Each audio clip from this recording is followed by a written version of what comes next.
नमस्कार. दगडू फिल्ममध्ये तुम्ही पाहिलत की कसा एक मुलगा स्वतःच्या नावाची टिंगल उडवली गेल्यामुळे हीन भावनेला बळी पडून हळूहळू स्वतःचा आत्मविश्वास गमावू लागतो आणि अशा परिस्थितीला हताश होऊन तो शाळेत जाण्यास नकार देतो. पण एका अनोळखी व्यक्तीने समजावल्यानंतर जेव्हा त्याचा आत्मविश्वास परत येतो तेव्हा तो कुणाचाच विचार करत नाही. त्याला फक्त त्याचं ध्येय पुढे दिसतं आणि जे ध्येय तो प्राप्त करतो. अगदी ह्याचप्रमाणे आपल्या इतिहासात अशा बऱ्याच व्यक्ती होऊन गेल्या आहेत ज्यांना वाईट परिस्थितीने पुढे जाण्यापासून थांबवलंय, पण त्यांनी त्यांच्या आत्मविश्वासाच्या बळावर खूप यश प्राप्त केलं. जशा आनंदीबाई जोशी, कादंबनी गांगुली, रुखमाबाई यांनी त्यांच्या आत्मविश्वासाला मरू दिलं नाही आणि अशक्य गोष्टींना शक्य करून दाखवलं.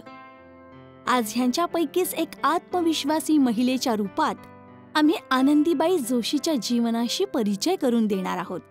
धन्यवाद.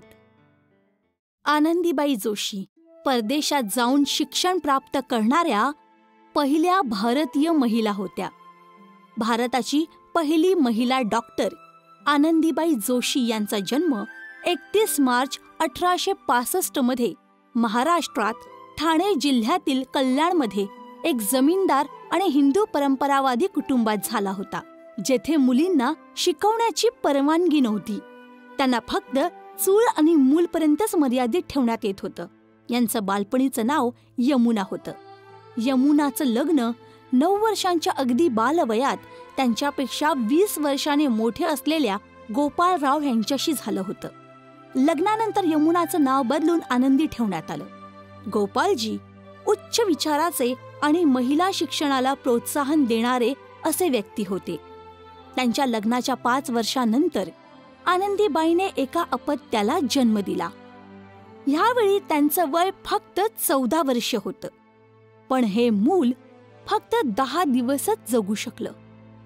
गरजेच्या स्वास्थ्य सुविधेच्या अभावामुळे त्या मुलाचा मृत्यू झाला. या घटनेने आनंदीबाईच्या जीवनावर खूप मोठा प्रभाव पडला आणि त्यांनी एक प्रण घेतला की आता काहीही झालं तरी मी डॉक्टर होणार आणि प्रारंभिक चिकित्साच्या अभावामुळे अवेळी होणाऱ्या मृत्यूला थांबवणार. गोपाळराव कल्याणमध्येच त्यांचा उदरनिर्वाह करण्यासाठी क्लर्कची नोकरी करायचे. आधी अलिबाग, नंतर कलकत्त्याला त्यांची बदली झाली. त्यांची विचारधारा प्रगतिशील होती, म्हणूनच त्यांनी त्यांच्या पत्नीला उच्च शिक्षणासाठी खूप सहयोग केला. जेव्हा आनंदीबाईंनी असं ठरवलं की आता मी उच्च शिक्षण घेऊन डॉक्टर होणार, तेव्हा समाजातील लोकांनी त्यांचा खूप निषेध केला. जेव्हा वेळ परदेशात जाऊन डॉक्टर होण्याचं शिक्षण घेण्याची आली तेव्हा त्यांना आणि त्यांच्या पतीला बऱ्याच अवहेलनांना सामोरं जावं लागलं. समाजातील लोकांचं हे म्हणणं होतं की एका हिंदू विवाहित महिलेने असं कुठे परदेशात जाऊन शिक्षण घेणं त्यांच्या नियमांच्या विरुद्ध आहे.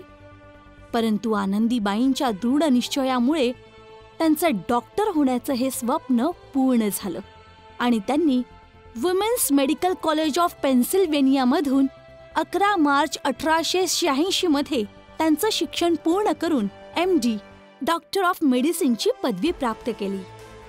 त्यांच्या थिसिसचा विषय होता आर्यन हिंदूमधील प्रसूती. त्यांच्या या यशामुळे क्वीन व्हिक्टोरियानेही त्यांचं अभिनंदन केलं. 1886 मध्ये जेव्हा त्यांचं शिक्षण पूर्ण झालं तेव्हा आनंदीबाई भारतात परत आल्या. भारतागमनाच्या आनंदामुळे कोल्हापूर राज्याने त्यांना अल्बर्ट एडवर्ड हॉस्पिटलच्या महिला वॉर्डच्या चिकित्सक प्रभारी या पदावर नियुक्त केलं. ही भारतातील महिलांसाठी पहिली संधी होती की जेव्हा त्यांच्या उपचारासाठी एक महिला चिकित्सक उपलब्ध होती आणि आजपासून 1 दशकापूर्वी ही एक खूप मोठी गोष्ट होती जी आनंदीबाईंनी एवढ्या कठीण परिस्थितीमध्ये करून दाखवली होती. परदेशात असताना शिक्षण घेत असताना हळूहळू त्यांची प्रकृती ढासाळू लागली. त्यांना क्षयरोग म्हणजेच TBचा त्रास सुरू झाला होता. भारतात परतल्यानंतर 1 वर्षानंतरच 26 फेब्रुवारी 1887 आनंदीबाई जोशींचा मृत्यू झाला. अवघ्या 22 वर्षांच्या वयातच त्यांचा मृत्यू म्हणजे देशासाठी एक खूप मोठी क्षती होती, ज्याची भरपाई करणं खूप कठीण होतं. संपूर्ण भारताने त्यांच्या मृत्यूचा शोक व्यक्त केला. 18व्या शतकात जेव्हा महिलांना घराबाहेर पडणंही कठीण होतं, अशा वेळी त्यांनी स्वतःचं उच्च शिक्षण पूर्ण केलं. शिक्षण घेण्यासाठी इतकी अवहेलना केल्यानंतरही आनंदीबाई जोशी ठाम उभ्या राहिल्या. म्हणूनच आज महिला शिक्षण घेऊ शकतायत.